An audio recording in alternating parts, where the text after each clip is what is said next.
अमोदिता के सवाल का कुछ जवाब नहीं देती है। वो चुपचाप खड़ी हुई थी। उसको देखकर ऐसा लग रहा था जैसे वो किसी गहरी सोच में डूब गई थी। अमोदिता रजनी को हिलाते हुए कहती है, माँ क्या सोच रही हो तुम? बताओ ना माँ, टोटका कैसे तोड़ा जाता है? टोटका कैसे तोड़ा जाता है वो मैं तुझे रात में बताऊंगी। आज रात 3 बजे तैयार रहना। और एक बात याद रखना, जितना ज्यादा आसान होता है टोटका करना, उससे कहीं ज्यादा कठिन होता है टोटका तोड़ना। रजनी की बात सुनकर अमोदिता घबराने लग जाती है और डरते हुए कहती है, माँ तुम मुझे डरा रही हो ना? रजनी अमोदिता की आंखों में देखते हुए कहती है, मैं क्या तुझे कोई भूत नहीं लगती हूँ जो तुझे डराऊंगी? मैं तो तुझे सच्चाई से वाकिफ करवा रही हूँ, समझी? इस तरफ युग और कछुआ रोंका-मुचा गांव पहुंच गए थे। अमोदिता ने जो मेडिसिन कायर के लिए बताई थी वो उन दोनों ने ले ली थी। वो लोग वापस से बंगला मुडा गांव जा रहे थे। वो अभी रोंका-मुचा घाट पर पहुंचे ही थे कि तभी कछुआ का फोन बजने लग जाता है। कछुआ अपना फोन उठाते हुए कहता है, हेलो, क्या? अरे कैसे? जैसे जैसे कछुआ बात करते जा रहा था उसके फेस के एक्सप्रेशंस चेंज होते जा रहे थे। उसके चेहरे की खुशी अचानक गायब हो गई थी और गम में तब्दील हो गई थी। कछुआ फोन पर बात करते हुए कहता है, अच्छा ठीक है, मैं आ रहा हूँ। अरे गांव में ही हूँ मैं, मुझे ज्यादा टाइम नहीं लगेगा आने में। हाँ आ रहा हूँ मैं। इतना कहकर कछुआ फोन काट देता है। जैसे ही कछुआ फोन रखता है युग फटाक से पूछता है, क्या हुआ कछुए, बड़ा परेशान लग रहा है, सब ठीक तो है ना? कछुआ परेशान होते हुए कहता है, यार कुछ ठीक ही तो नहीं है, दादी की तबीयत खराब हो गई है, उनको लेकर मुझे हॉस्पिटल जाना पड़ेगा मेहंदी पथार। क्या कहा? दादी की तबीयत खराब हो गई, पर कैसे? पता नहीं यार, माँ बता रही है कि रात से ही ठीक नहीं थी और अब ज्यादा खराब हो गई है। तुझे तो पता ही है दादी की हालत नाजुक है, कभी भी अलविदा कह सकती हैं। अच्छा ठीक है, तू ज्यादा परेशान मत हो और ज्यादा कुछ मत सोच, सब ठीक हो जाएगा। मेरी कुछ जरूरत पड़े तो बता देना। अभी तू दादी को हॉस्पिटल लेकर जा जल्दी से जल्दी। हाँ मैं निकलता हूँ। इतना कहकर कछुआ अपने घर जाने के लिए वहां से निकल जाता है। कछुए के जाने के बाद युग अकेले ही किश्नोई नदी पार करने लग जाता है। नदी के पास 3-4 लोग थे जो नदी पार कर रहे थे। युग ने अभी नदी में अपना पहला कदम ही रखा था कि तभी उसे पीछे से एक लड़की की आवाज सुनाई देती है, युग बाबू, अरे ओ युग बाबू। युग लड़की की आवाज सुनकर जहां पर था वहीं पर रुक जाता है। उसे वो आवाज जानी पहचानी लगती है। युग बड़बड़ाने लग जाता है, ये आवाज तो कहीं सुनी सुनी लग रही है। अरे हाँ, ये आवाज तो यामिनी की है। इतना कहकर युग पीछे मुड़ जाता है। जब वो पीछे मुड़ता है तो देखता है कि नदी के किनारे पर कुछ ही दूरी पर यामिनी खड़ी हुई थी, जिसने अपने दोनों हाथ में महसीर मछली पकड़ी हुई थी जो उसके हाथ की कोहनी तक आ रही थी।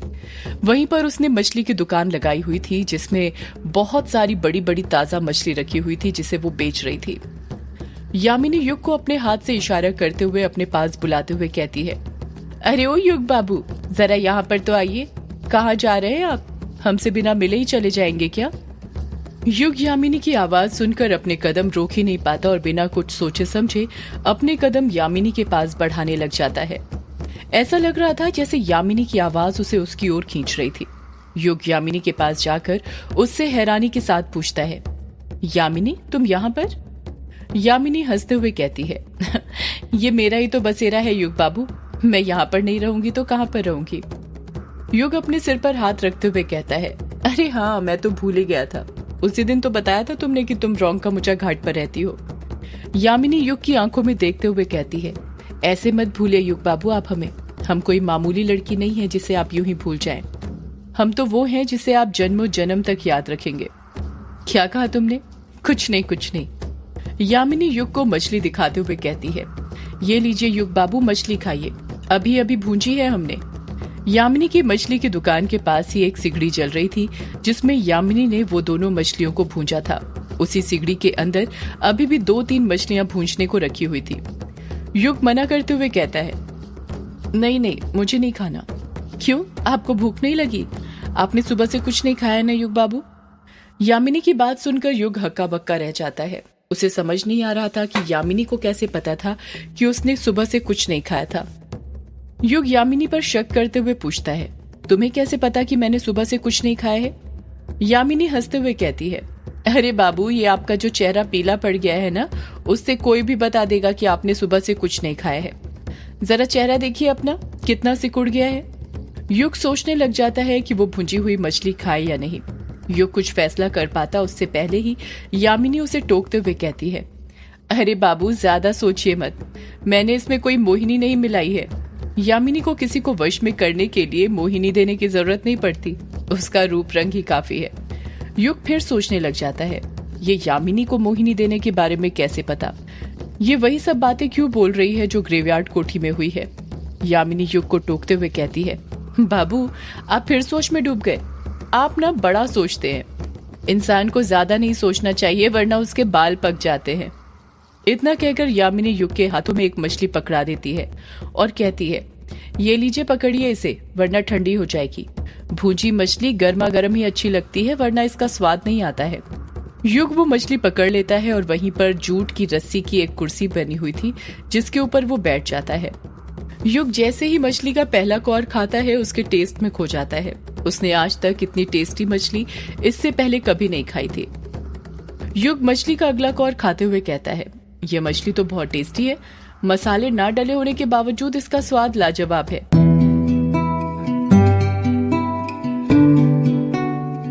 यामिनी अपनी आंखों से इशारा करते हुए कहती है, टेस्टी क्यों नहीं होगी युग बाबू, मैंने इतने प्यार से जो भूंजी है वो भी सिर्फ आपके लिए।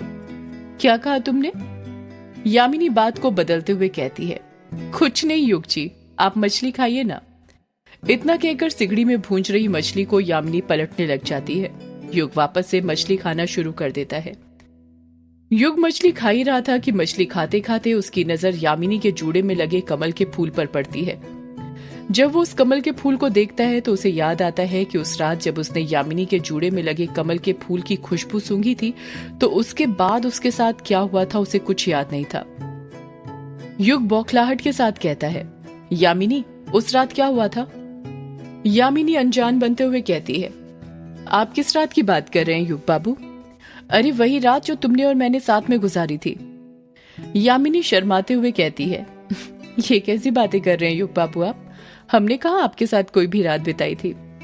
अरे तुम भूल गई, उस रात तुमने मुझे किश्नोई नदी पार करवाई थी जब नदी उफान में थी, उसमें बहुत पानी भर गया था। अच्छा तो ये बोलिए ना, नदी पार करवाई थी, आप ये क्यों बोल रहे हैं कि रात गुजारी थी? आपको रात गुजारने का मतलब नहीं पता क्या? अच्छा हुआ यहाँ आसपास कोई है नहीं, वरना कोई सुन लेता तो आपको नहीं पता मेरी कितनी बदनामी होती। आपका तो कुछ नहीं चाहता क्योंकि आप तो एक लड़के हैं और शहर से आए हैं। सारे ताने जली कुटी तो मुझे ही सुननी पड़ती क्योंकि मैं एक लड़की हूँ। युग चिढ़ते हुए कहता है, यामिनी तुम ना अब छोटी सी बात का बतंगड़ मत बनाओ और ये बताओ उस रात क्या हुआ था जब मैंने कमल के फूल की खुशबू सूंघी थी। उसके बाद से मुझे कुछ याद नहीं है। यामिनी युग के सवाल का जवाब देते हुए कहती है, युग बाबू उस रात ना कमल के फूल की खुशबू सूंघने के बाद आप ना बेहोश हो गए थे। मैं तो बहुत घबरा गई थी, समझ ही नहीं आ रहा था क्या करूं। फिर याद आया कि आपने बताया था कि आप ग्रेवयार्ड कोठी में रहते हैं। मैंने सोचा वहीं पर ले जाना ठीक होगा। मैंने बड़ी मुश्किल से हिम्मत करके आपको जैसे तैसे उठाया और ग्रेवयार्ड कोठी के पास दरवाजे पर ले जाकर छोड़ दिया। युग बिचकते हुए कहता है, क्या कहा? दरवाजे पर ले जाकर छोड़ दिया? पर क्यों? तुम मुझे कोठी के अंदर क्यों नहीं ले गई? अरे युग बाबू कैसी बातें कर रहे हैं आप? हमें आप पर भरोसा है, आपके दोस्तों पर नहीं। क्या पता कब किसकी नीयत बिगड़ जाए। जब हम आपको लेकर दरवाजे के पास पहुंचे थे ना, तो बाहर तक आपके दोस्तों की आवाज सुनाई दे रही थी। वो किसी कार्यक्रम को लेकर बात कर रहे थे। हम तो समझ गए थे कि वो किस कार्यक्रम की बात कर रहे हैं, इसलिए हमने दरवाजा खटखटाया और वहां से चलते बने। वैसे भी शराब पीकर तो इंसान अपना आपा खो ही देता है। युग को कुछ हद तक यामिनी की सारी बातें बिल्कुल ठीक लग रही थी, पर तभी उसे उसके सीने पर लगे नाखून के खरोचों की याद आई और वो फिर बौखलाहट के साथ पूछने लगा, ये सब तो ठीक है, पर ये बताओ तुमने मेरी शर्ट क्यों खोली थी और मेरे सीने पर खरोच के निशान कैसे थे? यामिनी धीरे से कहती है, युग बाबू मैंने ना आपकी शर्ट आपके साथ संभोग करने के लिए खोली थी। यामिनी की बात सुनकर युग दंग रह गया था। उसकी आंखें फटी की फटी रह गई थी। उस वक्त युग का चेहरा देखने लायक था, उसके तोते उड़ गए थे। यामिनी हंसते हुए कहती है, युग बाबू मैं ना मजाक कर रही थी, आप तो सच ही समझ बैठे। मैं क्या आपको बिल्ली दिखती हूँ जो आपको नोचूंगी? तो फिर तुम ही बताओ मेरे सीने पर खरोच के निशान कैसे आए? आपकी जान बचाने के चक्कर में उस रात जब आप बेहोश हो गए थे ना, तो मेरी समझ में नहीं आ रहा था कि मैं क्या करूं। मुझे लगा कहीं आपको दिल का दौरा तो नहीं पड़ गया, इसलिए यही सोचकर मैंने आपकी शर्ट के बटन खोल दिए और आपका सीना मलने लगी, और सीना मलते मलते ही मेरे नाखून आपके सीने में लग गए। अब क्या करूं, लड़की हूं ना, तो नाखून तो लंबे होंगे ही। लंबे नाखून का बड़ा शौक है मुझे। युग की कुछ समझ में नहीं आ रहा था कि वो क्या बोले। काफी हद तक यामिनी ने उसे उसकी बातों पर यकीन करने के लिए मजबूर कर दिया था। युग मछली खा ही रहा था कि तभी वो खांसने लग जाता है। यामिनी के पास ही एक सुराही रखी हुई थी और वो उसका पानी एक मिट्टी के गिलास में निकालती है और युग को देते हुए कहती है, ये लीजिए युग बाबू, पानी पी लीजिए। युग पानी पीने लग जाता है। युग पानी पी ही रहा था कि तभी उसे पानी देखकर याद आता है कि कल रात यामिनी उसे एक कुएं के अंदर दिखी थी। उसका मन करता है कि वो यामिनी से पूछे क्या वो रात में कुएं के पास थी, पर अगले ही पल वो अपने मन को मार देता है। सोचता है नहीं, वो मेरा वहम ही होगा, भला यामिनी कुएं के अंदर कैसे हो सकती है। कुछ ही देर में युग ने मछली खाकर खत्म कर ली थी और वो वहां से जाने के लिए तैयार हो गया था। युग अभी कुर्सी पर से उठा ही था कि तभी यामिनी उसे टोकते हुए कहती है, अच्छा तो जा रहे हैं आप युग बाबू? हाँ, तो एक काम कीजिए ना, अपने दोस्तों के लिए भी मछली लेकर जाइए ना, वो भी तो बेचारे सुबह से भूखे हैं। युग अपनी आंखें बड़ी करते हुए कहता है, तुम्हें कैसे पता कि मेरे दोस्त ग्रेवयार्ड कोठी में हैं? अरे युग बाबू, अब आप 13 साल बाद यहाँ पर आए हैं तो जाहिर सी बात है अपने दोस्तों के साथ ही ज्यादा वक्त बिता रहे होंगे ना, और वैसे भी कौन होगा जो अकेले उस ग्रेवयार्ड कोठी में रहना चाहेगा। युग फिर हक्का बक्का रह जाता है। युग कुछ कह पाता उससे पहले ही यामिनी बोल पड़ती है, अब आप यही सोच रहे हैं ना कि मुझे कैसे पता कि आप 13 साल बाद यहाँ पर आए हैं? तो ये बात मुझे क्या, रोंका मुचा और बंगला मुडा गांव के बच्चे बच्चे को पता है कि ग्रेवयार्ड कोठी में जो लेखक बाबू रहते थे उनका बेटा आया है और उसने कोठी को फिर से खोल दिया है।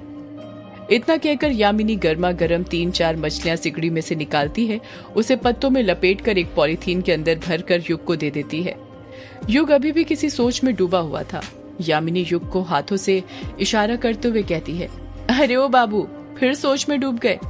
आप ना बहुत सोचते हैं, अब ज्यादा मत सोचिए और इन मछली के 200 रुपए हुए फटाफट दे दीजिए। युग अपने पर्स में से पैसे निकालता है और यामिनी को दे देता है। युग मछली लेकर वहां से चला जाता है। इस तरफ ग्रेवयार्ड कोठी के अंदर कायर को होश आ गया था और जब से उसे होश आया था वो अमोदिता का नाम ही बड़बड़ाया जा रहा था। अभिमन्यु उसे समझा समझा कर थक गया था कि वो अमोदिता का नाम ना ले, पर वो कुछ समझ ही नहीं रहा था। कायर अमोदिता का नाम जपते हुए कहता है, कहाँ है, कहाँ पर है मेरी अमोदिता? वो अभी यहीं पर तो थी, कहाँ चली गई? अभिमन्यु उसे समझाते हुए कहता है, यार कायर, ये क्या बकवास कर रहा है तू? अमोदिता तेरी कैसे हो सकती है? तेरी तो बिंदु है ना, भूल गया तू? बिंदु से प्यार करता है, तेरी बिंदु। बिंदु नहीं, अमोदिता। मैं अमोदिता से प्यार करता हूँ। अरे मेरे दोस्त, तू अमोदिता से नहीं बिंदु से प्यार करता है। और याद कर बचपन के दिन, बचपन से अमोदिता तो युग पर लाइन मारती है ना, बस युग ही उसे भाव नहीं देता था। तो फिर तू ही बता अमोदिता तेरी कैसे हो सकती है? अभिमन्यु ने इतना कहा ही था कि तभी कायर का फोन बजने लग जाता है। आमी जे तुम्हार, शुधु जे तुम्हार, मेरी चाहते तो फिजा में बहेंगी, जिंदा रहेंगी होके फना। रिंगटोन सुनकर ही अभिमन्यु समझ जाता है कि जरूर बिंदु का ही फोन होगा। वो सोचने लग जाता है कि फोन कैसे उठाए। यदि बिंदु ने उससे कायर के बारे में पूछ लिया तो वो क्या जवाब देगा।